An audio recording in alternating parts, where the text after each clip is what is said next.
Here's a prime example of what it sounds like when a traffic engineer tries to absolve themselves of all responsibility for public safety.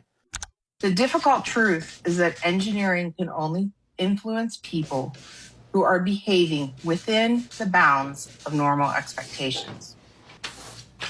The assumption that engineering can only influence people who are behaving and can't influence behavior itself is a tired old trope of American traffic engineering that is costing people's lives. This is classic engineer speak for a field that wants to absolve itself of all responsibility for shaping human behavior. I'm Kirk Westphal with Neighborhood Institute. We're going to take a look at the language that's being used and why it's so dangerous. This is an excerpt from a Transportation Commission meeting involving one of the city's lead traffic engineers. It cannot stop a person from choosing to drive drunk or high. This is absolutely true. Congratulations. It's true. Traffic engineering can't determine who gets into a car, what condition they're in. What it can do is influence what happens after they get into the car and what speed they go. It cannot keep someone from traveling over 80 miles per hour on a street with a design speed of 35 miles per hour.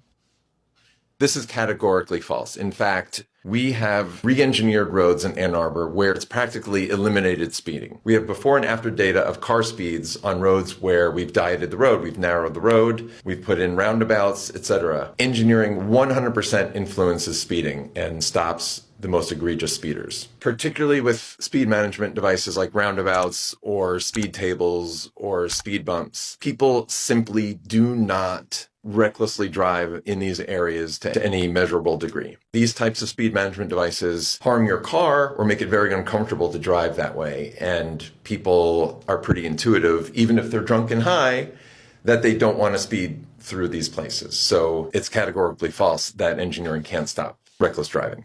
Cannot force someone from blowing through an intersection with all the appropriate signs, markings, and signals in place. This is a little bit trickier because people do blow stop signs, people do blow traffic signals. The reason why intersections in America are so dangerous to begin with is that the roads are too wide, so people are traveling too fast to begin with. And we have this love affair of signals instead of devices like roundabouts.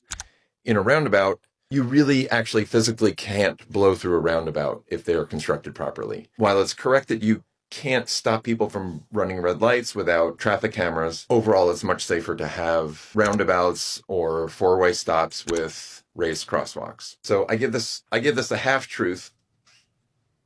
Engineering should not be able to absolve themselves of responsibility because there are ways to design intersections that are virtually injury-free.